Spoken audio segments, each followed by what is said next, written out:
Hello, everyone. Welcome to the DVC Show. This is our Q&A session that we talked to you about. Pete is not here. He's been having to do a lot of recording, and we're just making sure he doesn't get too run down or anything like that. So we told him to take a break, and we'll take it from here. So we're joined for the Q&A ceremony or session or whatever this is with Mr. Pete Shidley. Hey, everybody. And Mr. Paul Krieger. Hey, guys. So you guys have been sending in questions. Corey Fiasco is monitoring the chat right now. Craig is actually here as well, just silently, flipping from person to person. And so still feel free to send in questions if you want to. We do have a list to go ahead and get started with. Before that, I did want to address, some people have asked about rental points they've rented with the DVC store.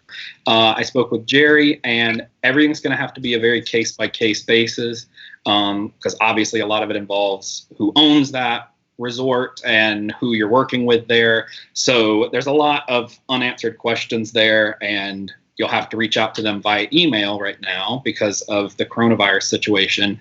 sales@dvcstore.com. If you have any questions or if you're in that situation, that's the best way to reach them. Or, of course, if you want to buy a DVC contract right now. So you are more than welcome to do that, too. Okay, so let's get started. First of all, Miss Pamela Hill said, why do you think DVC hasn't come up with a DVC dining plan just for members? What do you think? I would say because there's already a DVC dining plan or a dining plan that exists. I mean, the question would be why wouldn't they give a discount to members? I don't think they would give us a different dining plan. It would certainly be a nice perk, but I think, they offer quite a bit of perks as it is. And I think they just probably figure that they don't need to do it. Yeah, Pete, I completely agree with that. I mean, when you look at least direct members, you're already getting a percentage discount on a lot of dining.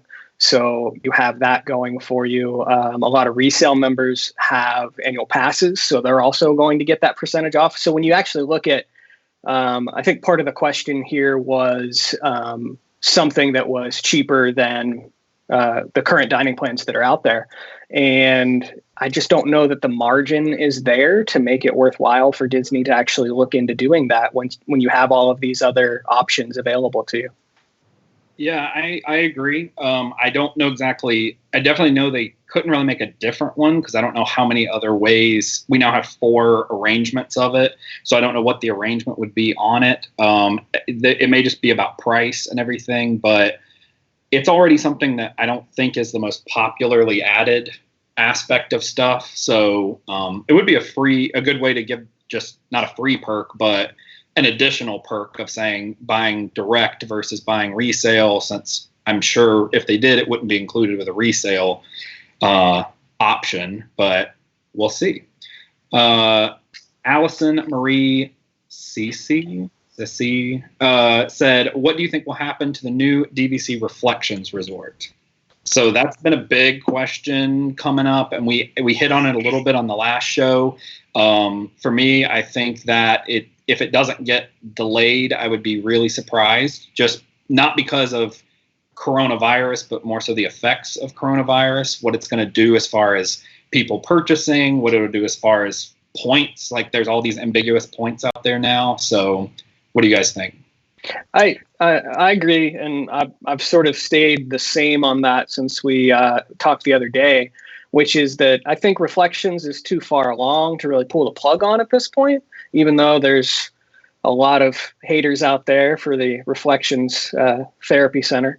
But when you look at Riviera and Reflections, both are going to be delayed a little bit. Riviera is going to take a little bit longer to sell out now. And so Reflections, obviously, I would imagine Disney just scales back on the construction a little bit to make it fit into that same timeline. Yeah, my guess is they've probably put the construction on hold with this whole event. And I think what'll happen is when they come out of this, they'll see what Riviera sales go to, because it's quite possible that they may stay slow for a while, and so if they see them staying slow, you might see a delay. I doubt it would be a significant delay. I mean, we're talking maybe 6 months to a year type time frame, but I do agree that I think it could delay it some. Pete, sort of on the same topic, do you think that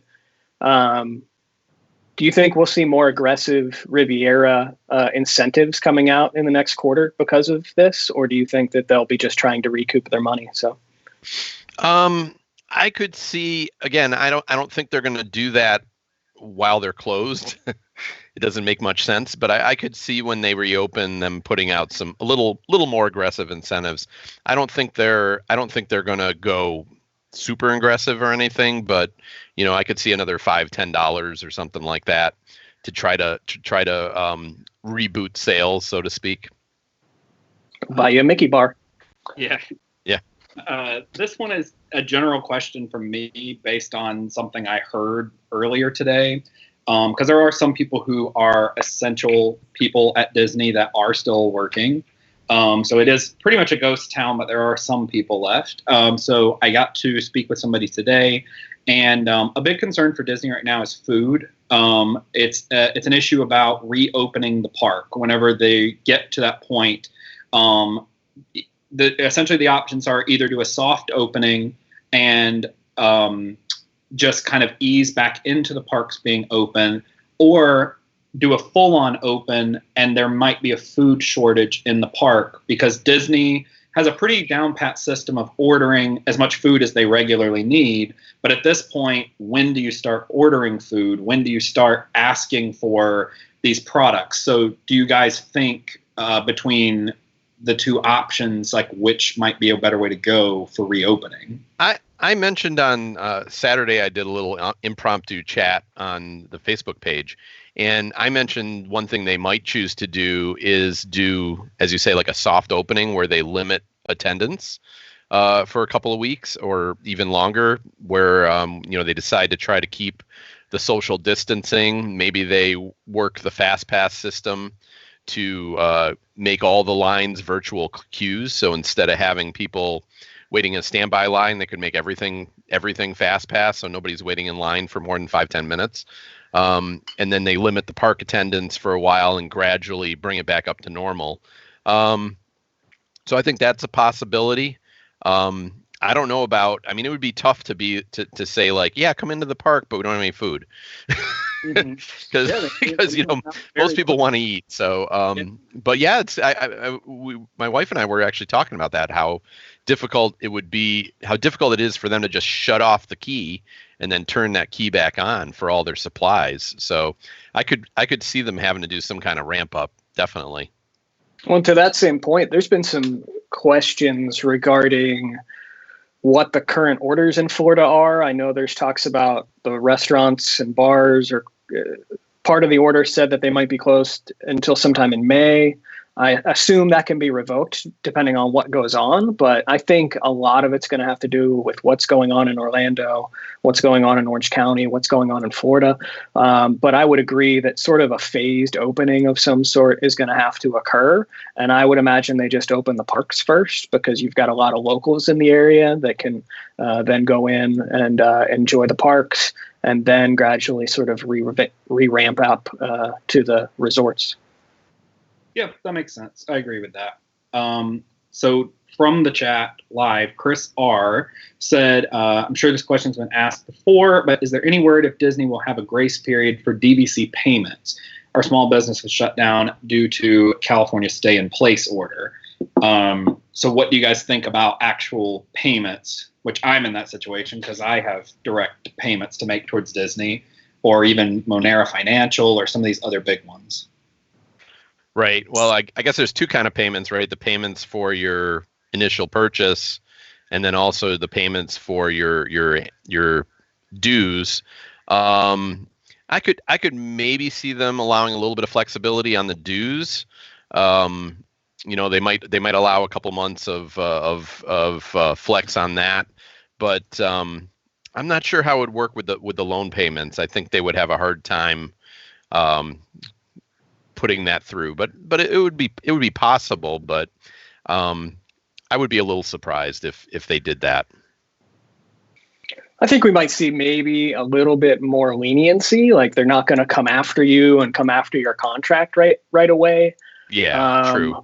But I don't know that we're going to see a lot of maybe a grace period or something like that.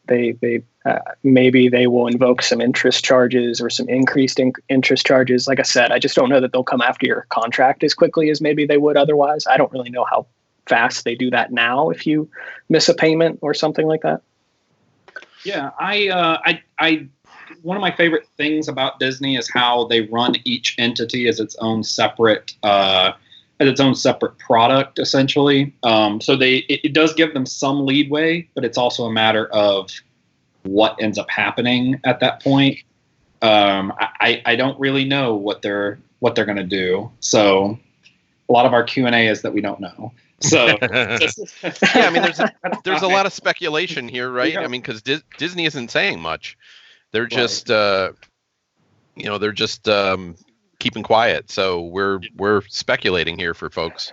And at least in a lot of the Disney Vacation Club news that's come out, I mean, even they've said in those announcements, "Hey, we don't really know. We're talking about it. We're thinking about it." I said somewhere not too long ago, I am glad that I'm not part of Disney legal right now, because that would not be a fun place to be. I agree. This is a generalized question. Several people asked about their April reservations. We had a question about Moonlight Magic. So all of this stuff happening in April, realistically, do we think any of this is actually going to occur? Do you think it's going to extend out? Like, we kind of hit on it with the restaurant order, but a lot of people are specifically asking about April reservations.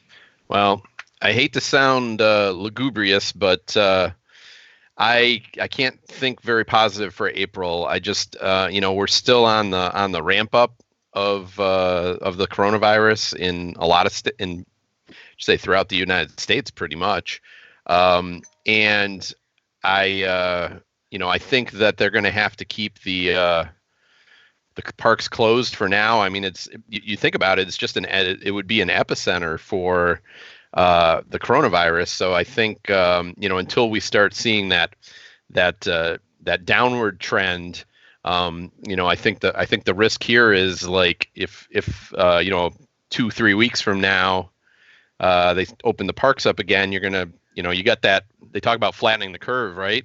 It would start going up like a hockey stick or something like that. Instead of flattening out. So I think unfortunately they're going to have to keep it closed through April. I would also think probably through May, unfortunately. I couldn't predict really past then, but I just don't see it reopening in April. So, if you have a reservation where you need to you need to cancel and bank your points in April, I don't think I'd take that chance. And I'll say I'm a little disappointed in Disney that here it is, March 25th, right? Yep. And we're 7 days away from April 1st, and they haven't made any kind of announcement. I mean, people have vacations 7 days away. Why are they not, why are they not saying something so people can change their plans? I disagree with how they're doing that. I have been told that Disney cast members have not gotten an updated schedule. That's also something that hits back to what we were talking about earlier with soft opening. They don't even know how many cast members are going to return. Essentially, if people get laid off, depending on how long it ends up being, if it's through the end of May, are they going to get different jobs at that point? They just sent a ton of the college kids home. So who knows that? I mean, you can't just immediately call them all back. So all those types of things come into question as well. So I'd be shocked if it opened back up in April. When this was starting and it was ramping up, I definitely didn't take it seriously when it was over in China. And then even as things started spreading over here, a couple years ago, it happened with Ebola, where it was, really big in Africa. We had a case or two pop up in the US, and I was super nervous and was like, oh my God, where Ebola's coming, and then it didn't happen.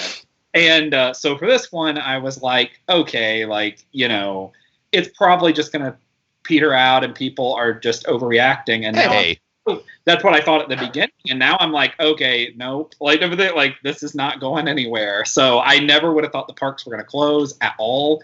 So it's been a big wake up call to me, especially. So I would agree with you there. I don't know if I was in denial on the whole thing or what, but I just never fully expected us to get to this point where everything would be closed. But now that we're here, it's like, I don't know when it's going to reopen either. I'm trying to be optimistic and say May 1st, but that's probably only personally being a little bit selfish, because that's when it begins to affect reservations and things like that for me. But when I look at people that have trips in March or that have trips upcoming in April, I feel for them because, Pete, like you said, I mean, we're here sitting a week out basically from April 1st. And it's not like Disney Vacation Club points are the only thing we're talking about here. We're also talking about flights that are going to be affected and all kinds of other things that these people have to plan around their vacations. So it would be nice to have a little bit more transparency about when, at least how much further out they're going to push this. Well, just so it's not all coronavirus-y. Paul, you haven't been on many shows yet with this. What do we think is going to happen after 2042 contracts? Miles Cameron asked the question specifically with Boulder Ridge, but it really applies to anything in that category. So, Paul, what do you think's going to occur? So we've debated this a lot, and I know if you guys have been following on the DVC Fan Facebook group or on the dvcfan.com blog, we've had a lot of polls up about this subject. In sort of talking things through over time, I feel like there will be some offer put onto the table for current members, but I don't know what that's going to look like exactly. The most creative way that I've sort of thought about it is we've got 4 or 5 resorts that are going to close in 2042. What if maybe they only close 2 or 3 of those resorts and then offer everyone, say, a 15-year extension at the ones that they leave open? Because you know that if we look back at the old Key West extension, not everybody took advantage of it. So obviously not everyone is going to take advantage of an extension if it's offered. So this allows them to close some resorts, begin to refurbish them and repackage them into the DVC2 concept, while they also sort of retain some members and keep them going and bring in a little bit more revenue. But your guess is as good as mine. And again, I feel like they sit at a roundtable discussion when all the executives at Disney Vacation Club sit there and they have no idea what they're doing. My opinion is they don't care about 2042 right now. Like, they can barely think 4 years ahead, never mind 22 years ahead. My opinion is that it's going to be a combination. They're going to sell off Hilton Head and Vero Beach because there's really not a lot of money in those. That was part of the early system where they were thinking of having resorts all over the country, and that kind of went away. So I don't think they're going to renew those.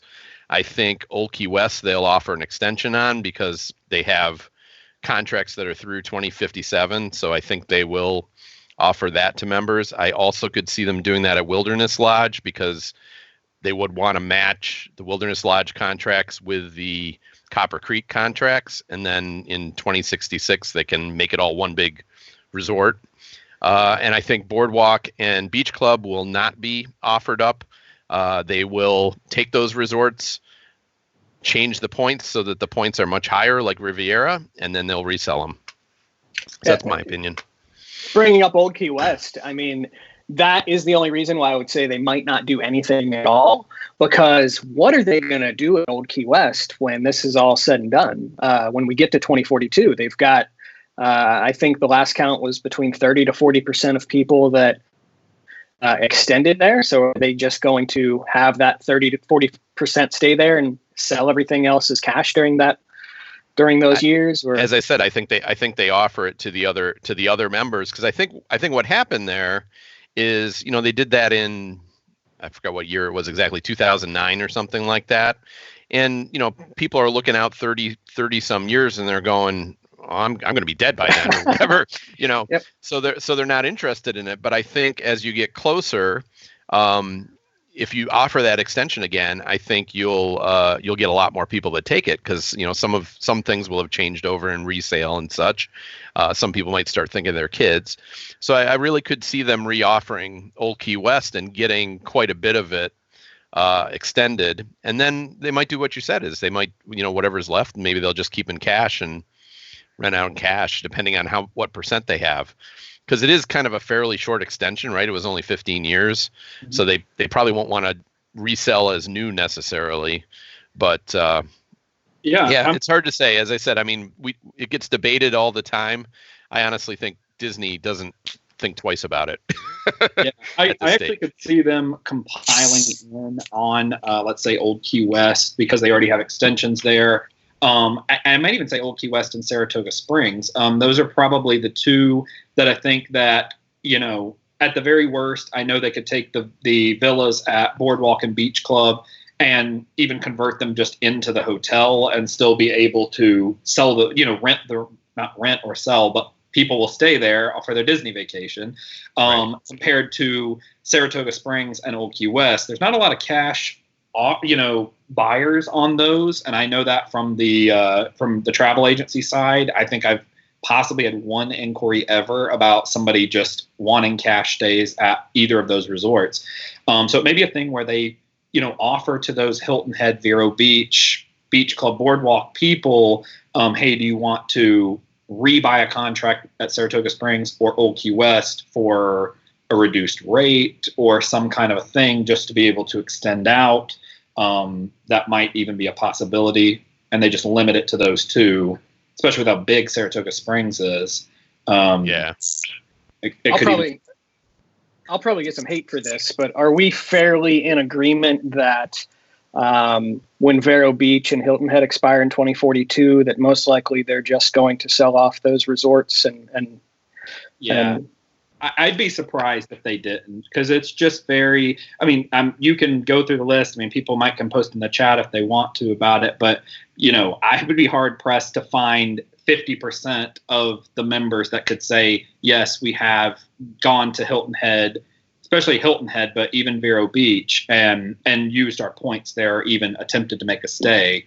But it gets questionable because I've also looked at it with cash a bunch of times, and it's kind of hard to get with cash. Like, it's very rare that I even see rooms available. Yeah, I'm sure there's people that love the resorts, but I just don't see Disney, because Disney, by the time 2042 rolls around, they're going to be selling for $250 a point, and I don't see them renewing those resorts and trying to sell them at $250 a point. They wouldn't be able to do that. So I agree. Unfortunately, I think those will just disappear from the system. Yeah. Plus, keep in mind, if I'm asking you to buy $250 in points at Hilton Head and asking you to pay what'll probably be at that point like $18 a point for like, it's way more versus staying at the Polynesian or whatever. Like, you're not going to take Hilton Head over that, especially with how expensive their dues are. So, speaking of general pricing, Dane Radford, I don't see very well. So Dane Radford asked, if Riviera sales remain weak, do you think they'd bring the price back down to $188 per point? So we get asked a lot about, will they roll back restrictions, which we've discussed to death, but do we think they'll revert the price back down? I don't think they ever lower the price. I think it would just be bigger incentives. Okay. Maybe they would do an incentive. Right now I think you got to buy a minimum. It's in like 150 or something like that to get the incentives. So maybe they back the incentives down to 100 points or something like that. But I don't see them. They're not going to want to lower that. They're going to be really, really desperate if they lower the price. They have never in, what are we looking at now? 28 years. They've never lowered the price. So no, I don't see that happening. Yeah, I 100% agree. They're going to want that money in the bank. So if we see anything, it's really going to be a question of how far this financial slip goes, as to what they do. If they see that sales do tank, we may just see increased incentives. Back when the housing crisis was going on, they were throwing in perks like an annual pass, things like that, for people that were buying, and they were also sort of giving a lot of extra points to people when they were initially buying. So I see them just boosting sort of the package, so to say, right, rather than decrease that price, because that would just be a slippery slope for them. Yeah, and it gets tough because like it's so unprecedented of what's going on right now. As far as we know, Riviera sales weren't doing amazingly well or weren't as good. It's very up for debate with people, but it was already not doing its best. I don't see them reverting the price back because, I mean, it is a real estate contract, so there's nothing the people who paid more could say. But I think it opens up the thing for people in the future to be like, well, like, should I pay that amount, or like, should I wait and hope nobody buys and then they'll reverse the price back down? So I just feel like they're kind of opening Pandora's box essentially if they do it that way, and forevermore this lingering threat of like, what if the price drops? Because essentially that's the best thing they have going for them is like the price is only going up, so you might as well go ahead and buy it now and lock in your price. No different than with Disney Cruise Line. They do it the same way. It always starts at the least and it goes up and up and up. Unlike what some other cruise lines do, where they try to just sell off cheap ones at the end. It doesn't pay you to wait with Disney Cruise Line unless you're getting like guaranteed status rooms. So I get that. You got to come up with some more controversial questions here, though, because we're agreeing way too much. Yeah. I don't know if did either of you catch the Disney Cruise Line show from earlier today? I know Pete sort of liked this idea, but they were talking about Lighthouse Point, and there is a lot of rumor mill discussion out there about the future potential for a Disney Vacation Club resort on that island. Mm-hmm. What are your guys' opinion? I'll give you my opinion on that. I don't know how much it costs to fly to Lighthouse Point, but that becomes the same sort of debate as the people that are avoiding Aulani, is that there's a lot of cost in getting to Hawaii to go to Aulani, and that's where we've seen it fail. And I think that Disney would need to be very sure that a Disney Vacation Club resort at Lighthouse Point would do very well and that people could get there reasonably before they ever maybe package that into. Yeah. I will say this, if they ever did another DVC away from the parks, that would probably be the most likely thing they would do. That said, I think with how Aulani has gone, which is, we talk about Riviera and is it doing well, is it not doing well, but it's definitely not a bust in any way. Aulani is really, I know it's a beautiful resort, but from Disney's perspective, the fact that, 11, whatever it is, 9-10 years on, it's still not even close to being sold out. That is definitely not what Disney was anticipating. So and that's why we haven't seen another away from the parks resort since then. So I think I agree with you that they would be hesitant. It could happen, but I think they would be, I would think they would have to have a really good feeling that it would sell. Maybe they would do like a smaller one, as something more the size of like, instead of Aulani is like whatever 7-8 million points, maybe they'll do something smaller like the Grand Californian where there's only like 40 some rooms. But again, you still got to get there, right? So, I personally, I think they'll never do that. I would be shocked if they did it. It would be so expensive in dues just to be able to even like own there. Because it's literally that place gets hit so much, like the Bahamas with hurricanes. Right. It would be so much more. I didn't even think about that, but yeah. But that would be. So much. Yearly special assessments. Yep, like food and everything would have to be, like more food would have to be brought over to this island than already is going to be required for, like, I'm assuming they'll just keep like cookies over there. But they, they'll have to bring even more stuff. They'll have to have way more staff 24/7 to be there. All these things that they will have so many cancellations because of hurricanes, and it's already right now when you're on a Disney cruise, it's not a crapshoot, but like it's not unlikely that you won't get to go to Castaway Cay. It's not unheard of, at least, that like the boat can't or the ship can't even pull up to the dock, or it can't even get close because of how the weather is there. And so for me, I don't think there's any way that they would build another resort away from the parks that wasn't in some kind of a ski area. Like, to me, the ski route is the way that I would think they'd go. But yeah, potentially. The other thing I could see is maybe a Disneyland Paris resort or something like that at one of the non-US parks. That'd be good. Yeah, I could see that. They have to start letting people over here sell the product more, but that would be for us to be able to actually get people over there. But Amy and I just went through making our dining reservations for Disneyland Paris, and if you've never done that before, that's quite fun. Oh, it is. Any of those, if you're wanting to go to Tokyo or Paris, I can assure you from personal experience, it is very tough to get anything booked before you get there. It's a mess. The Tokyo Disney website is down like 100% of the time, so it's very difficult. Somebody just sent in, hey guys, did someone mention in yesterday's show about a possibility of a DVC resort in Paris? Oh, that literally, thank you, Corey. That just came through. I didn't even get to read that. Just came in, so I was reading it. Maybe. Yeah.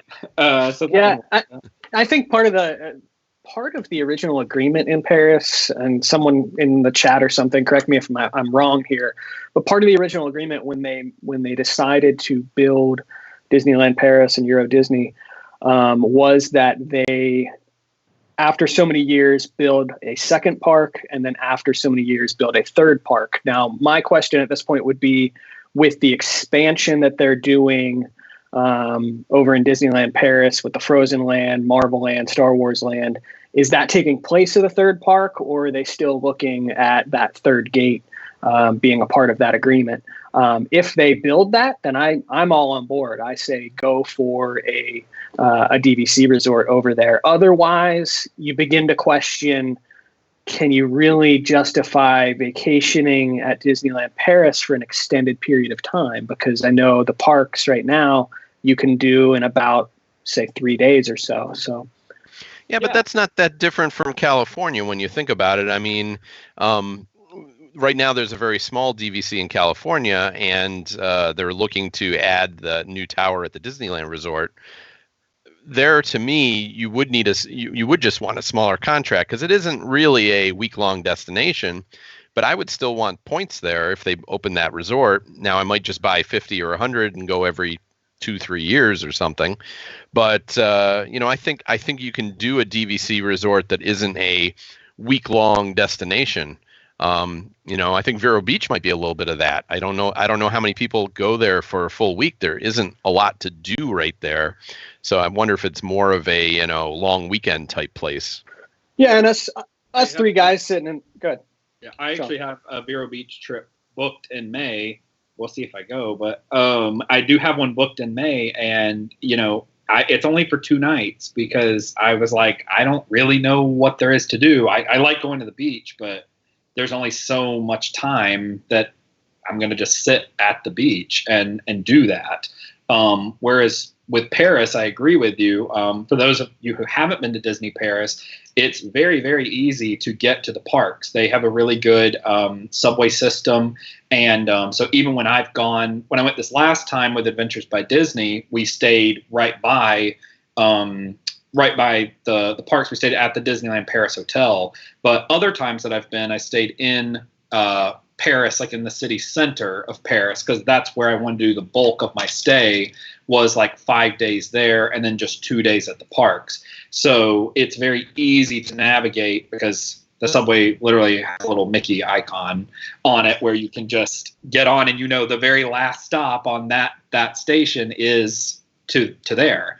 And Pete and I were even able to use it to get all the way from the Disneyland resort back to London. So obviously it doesn't go straight there. There's some switching you got to do, but it is an option that people have. So I could even see them doing one in closer to Paris itself as a DVC resort if they didn't just repurpose one of the ones they already had in Paris that maybe wasn't doing as well. Yeah. Yeah, and we're three guys sitting in the United States right now debating this, and maybe it's the intent that a DVC resort at Disneyland Paris is not really geared towards us. Maybe it's geared towards the UK audience. Maybe it's geared towards some people over in that neck of the woods. The same sort of concept that they were going for with Alani, I feel, to a certain degree, which was they were trying to draw in a little bit more of the Japanese audience and audience from other countries to buy into this DVC concept. Yep. So Amy Creer asked, should Disney inject more intellectual property into older DVC resorts like they have with Riviera and Reflections? So what do you guys think? Would that kind of get things going? First of all, I love at Beach Club that they have the Ariel statue. I like that they sell some merchandise using her as their IP. I've always been confused as to why they don't have, Animal Kingdom. You could easily do that with Simba. For me, I would put it with each one, but I'm also a big intellectual property in the parks fan. So I'm not, I want more of it. And there can't be enough for me because it's Disney. Yeah, I don't have an issue with it. I don't necessarily want it to be like, art of animation level at the boardwalk and having giant statues of whoever, the 101 Dalmatians or something. But I don't have an issue with them injecting a little bit of it in the resorts. I do agree, like, having a little, Simba and Timon and Pumbaa mural in the lobby of the Animal Kingdom. I wouldn't have an issue with that. So. I think what's kept Disney Vacation Club on another level in terms of a deluxe resort and stuff like that is that it's never like slapped you in the face in terms of the IP. It has been very tasteful. The Imagineers have sort of gone out of their way to find creative ways to throw it in there. The artwork and stuff that's coming out of Riviera, I mean, absolutely gorgeous and just very subtle in adding the Disney IP to the resort, but doing so in a tasteful way. So I'm completely on board as long as they do it that way. And like you said, Pete, not sort of slapping you in the face with the art of animation style of IP. All right. Someone just asked, if I buy a new small contract through Disney Direct, do I get a new welcome home stay? I don't believe so. They're talking about like adding on to their existing contract. Yeah. I guess it's a sale or whatever, and they've bought a new one. I don't think that's the case. I think that you only get one welcome home stay. But I mean, if you're going to buy on property, or if you're going to obviously be buying with a DVC sales rep, sweet talk them. Just try to edge that into the deal and see if you can get sort of a welcome home stay thrown in there. It's going to be necessary, I think, right now, moving into the third and fourth quarters of 2020 here in a little while, because I think that availability is just going to go through the tank. And it's going to be very hard to get what you want. It's already hard normally at that time of year, but it's going to be probably much worse this year. Yeah, I agree with that. I think that we're definitely, because of the cancellations with the parks, I mean, everyone's got to move those points to somewhere. So people are going to be jockeying. Saratoga is going to be really, really popular this year. That's the best I can say with that. All right. Somebody just said, now here's an idea. With the success of just indoor water parks across the country, especially in the Northeast, would that be something that might be in consideration, adding a water park? No. No. I would be already don't do there's not a ton of interest a lot of the times in Blizzard Beach and Typhoon Lagoon, so I couldn't see them adding a third one. Volcano Bay does tend to do better at Universal than those, but for me, while I don't consider it a third gate like the Universal people do, I love Volcano Bay. It's my favorite water park in the area. I love the way they do their lines. I wish Disney did their lines the same way. So they essentially give you something similar to a Magic Band. You scan in at every ride, no matter what, and it gives you a time to come back for your actual water slide ride. And if you've been to water parks, you know that sometimes the line is like going up a huge flight of stairs with inner tubes, and you might be waiting in line an hour for one ride or even 30 minutes. And this clears you out to be able to just go into the wave pool or the lazy river, and you're still in line. And I'm sure for Universal, it helps that you can be buying merchandise or food or drinking or whatever, rather than standing in the hot sun. And I would love to see that everywhere. I think it's an amazing way they do it. But for Disney, I don't see them doing anything else with water parks in the near future. No, yeah, I don't think Blizzard Beach and Typhoon Lagoon, though I love them. Honestly, I got a cat here now. I don't think Disney is much interested in adding more water parks. I also don't see them doing an indoor water park, because I think that that's more of a northern thing. I mean, up here in the Buffalo area, I'm sure you have the same thing, Paul.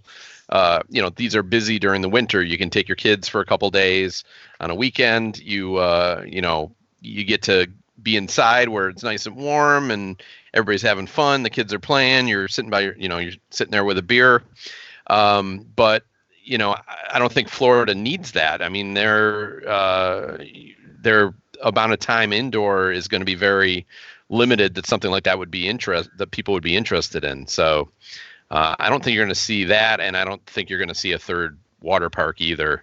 We were lucky; we got an additional slide at Typhoon Lagoon recently, and it was a pretty good one. So maybe they'll keep adding stuff. But some people are asking, what exactly is a welcome home stay? Like, what's different about it than a regular DVC stay? So, welcome home stay for DVC members, when you first become a member, and I believe it's just direct members get this benefit, but when you first become a member, you are going to want to call member services to book your first vacation, rather than doing it on the member dashboard online or anything like that. And basically, you want to tell them, hey, I'm a brand new Disney Vacation Club member, booking my first stay, would really like to stay at Beach Club, and these are my dates, so on and so forth. And they're going to type on the computer, they're going to put you on hold, you're going to listen to some cool music, and then they're going to come back, and magically something that had zero availability, they might be able to find you a reservation for. And I want to preface this that there's never any promise that they're going to get exactly what you want, but what they're trying to do is just give you that little bit of extra magic the first time that you come to the resort as a Disney Vacation Club member. Yeah, and I have to say it's one of those things that is I'm not sure to what degree it actually happens. I know it has happened to people that they've gotten that, but I think I agree with what you said. There's nothing guaranteed that they're going to get you into the resort you want to get into, but what they will usually do is work with you, and whatever dates you need, you can usually get a room that'll work. So I think generally it does, people do get to take advantage of that and get something that's maybe not available to the public. But It's usually only that first reservation. After that, they're not much interested in helping you out. Yeah, they've been fantastic with me. I bought last year. I did buy my points direct, and they have done really well. I've attempted to book several trips between now and then, and something has always happened where I wasn't able to actually go. Either people were sick or whatever happened, and each time the points are supposed to go into holding. I've not had my welcome home stay yet, so they keep being really nice about it. And I've never asked them not to put them in holding. They've always just volunteered that and been like, well, you haven't even had your welcome home stay, so we don't want you in this situation yet. I don't know if that's true for everyone, but they've just offered it to me, and I've always been like, wow, that's really nice of you to even do that, because you don't have to. So it's looking like Vero Beach might be my welcome home stay, but if not, then we'll try again next time around and see, because I keep missing whatever my reservations are going to be. But DVC has been really, really good about helping out and helping me out specifically whenever I've tried to book stuff and actually use my points and haven't been able to. So yeah, and they're really good in general. I had recently we have a stay booked in May. And I had booked it's a 4-night stay right now, but I had booked a 5th night thinking we were going to fly home the following morning, and then I was able to move my flights. And so I had booked a night by borrowing points, and I called them and I said, hey, I got these other reservations that are using, bankable points. Can I just switch the points? And the person was like, well, you've only had this reservation for like a week. It's only one night. We'll put it back in the original use here. So they're pretty good. I mean, I would never call them expecting them to do something for you, but they're going to try to help you out. So, it never hurts to call and ask. So we probably have time for one more. Somebody asked, well, we'll do this one. I have another thought, I guess. Anthony Piccolo asked, do you think DVC will ever add 3-bedroom units to Boulder Ridge or Beach Club when they get their rehab? I don't know that's possible. So Boulder Ridge or Beach Club? That's what they asked. So they're talking about in 2042? I guess whenever they go through their next 7-year rehab, will they? I assume that's what he's asking. I think it's going to come down to what they end up deciding to do with 2042. They're not going to add any new room types to something. They decide. And I don't know if that's possible. Types. Okay. I don't know that it's actually possible for them to recategorize. Have we ever seen that? Have we seen them actually? Yes, Saratoga Springs just 3 years ago, they all had one category, and then they switched it so that now they have standard and preferred.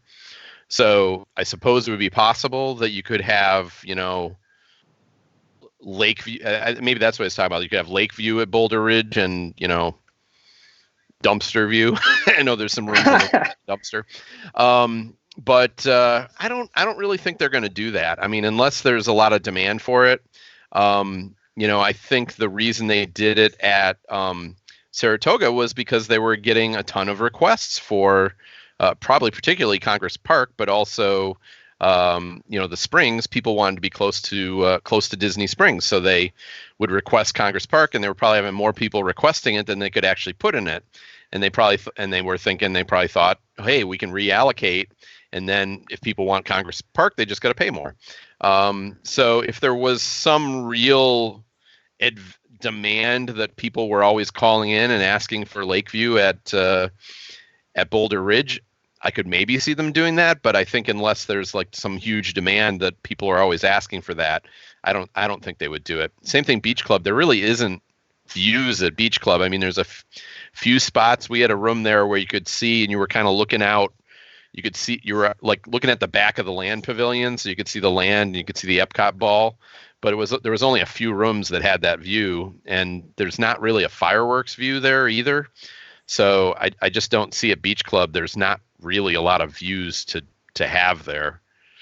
Yeah, and overall for those, I don't know if we actually get back to size, because I think his original question had to do with moving them to like a 3-bedroom, there is there's usually a lot of availability in terms of cabins, bungalow. I know those are sort of off the charts in terms of the number of points it costs, but even when we look at the Pete, you could probably talk about this better than I could, but even the 3-bedroom availability that's out there now, I mean, it's not something that is crazy booked all the time. So for them to create more, they would really need to see that there would be a demand for more.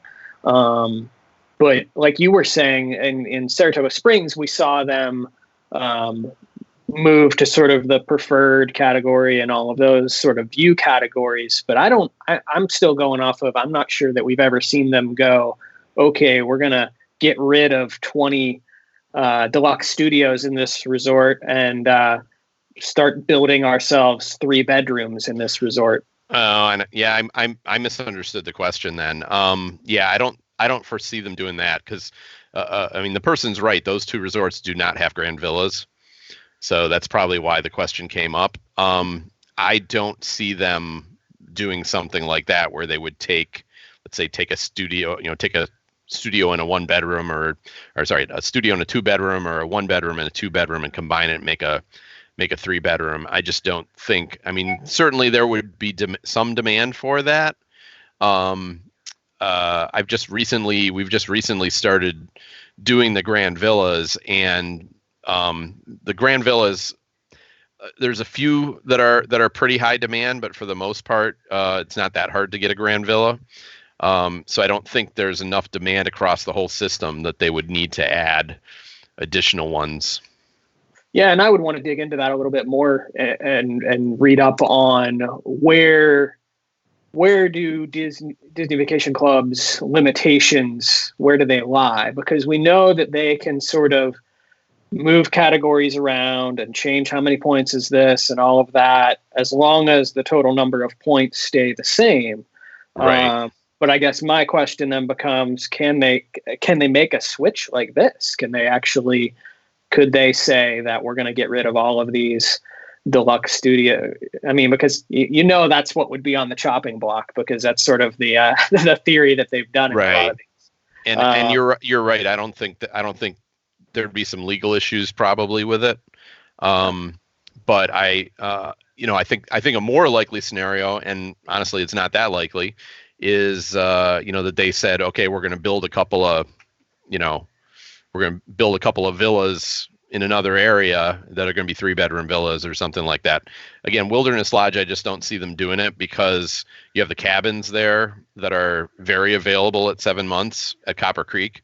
So if you really want a larger, I mean, it's not that much larger, but if you really want the larger room at Wilderness Lodge, you can always get in at Copper Creek at 7 months to those cabins, or even, I think they even have 6 grand villas there as well. So I don't think they're that hard to get in at 7 months. And in a couple of years, to that same point, I mean, you're going to have Reflections very close nearby, and they're going to have the treehouse villas that they're building over there, and all that kind of stuff. So, well, with that, I mean, sorry we didn't get to anybody's questions or anything out there. There were a lot of them that came through. We're going to do this again next week, and so we'll obviously get to more and some that were asked a lot. But I do want to end on a fun question, I guess, and people at home can play along in the chat. What is one resort and room type at that resort that you've not gotten to stay in that is your dream vacation? If DVC opened it up and said, like, you get to come down and stay at whatever, wherever, not down, but whichever resort you want with DVC, and pick a room type, what would it be? I'll give you all a minute to think. For me, it would be the Grand Villa at Aulani. It was something floated around about going to late this year that was discussed earlier this year for my birthday, and I got to look into it a lot, and that's my home resort, and it would take a couple years worth of banking and borrowing to string that together to get to stay any length of time. But that would be the dream thing, go 12 people in Hawaii, that whole experience would be phenomenal. So what about you guys?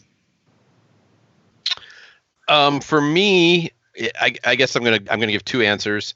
In terms of what I normally do, which is studios, we actually have a trip in for Memorial Day to come down, and we have a Magic Kingdom view at Bay Lake Tower, and I'm like super excited for it. Except I pretty much know I'm not going to be able to go. Yeah. But that's one thing I would absolutely love to do is stay in one of those. But if it was a no holds barred, however many points it would take, I would love to come down with a group of friends and get a Grand Villa at Boardwalk for food and wine, and with like 3 other couples or something like that, and just be able to hang out the week, go to Epcot, spend a couple days probably at Hollywood Studios, doing the Star Wars rides, and that would probably be my like dream trip if someone handed me 1,000 points and said do what you want. So yeah, my wife will probably go, what were you thinking when I give this answer? But I would love the idea of being in a bungalow at Polynesian. The thought of waking up and sitting on the balcony on Seven Seas Lagoon, you'd probably have to like pull me away from there. I would probably just want to sit out there all day, drink some coffee, just watch the monorail go in circles and all of that kind of stuff. So I think that would probably be my sort of dream vacation. Well, there you go. So thanks everybody for joining us tonight. We are going to be back with more DVC Q&A, DVC topic-based shows. So definitely feel free to ask more questions, and hopefully we'll be able to get to them next time. Pete will be back next time, and so we'll cycle through and see what exactly you guys have to ask for. But that has been it for the DVC show. Don't forget, you can rent out points, with DVC Store. I don't know when you can get them rented out for, not right now, but later. So definitely DVC Store is our sponsor, dvcstore.com. And you can reach them at sales@dvcstore.com if you see anything on there that you're interested in, if you want to buy or sell. And now might be a good time to make an offer too on a contract, because I'm not sure how many buybacks Disney's going to be doing right now. So you might be able to make a little bit of a low offer, and it might even pass right for first refusal. So I've been several times, but I didn't bring it up this time because I was like, I'll wait for Pete to get back for that one. So I'm sure he'll have a lot to say on that topic. So I don't want to miss that one. So. Yeah. All right. I'll shut up. Thanks. You're good. Thanks everybody for joining in. See you next time. See you guys.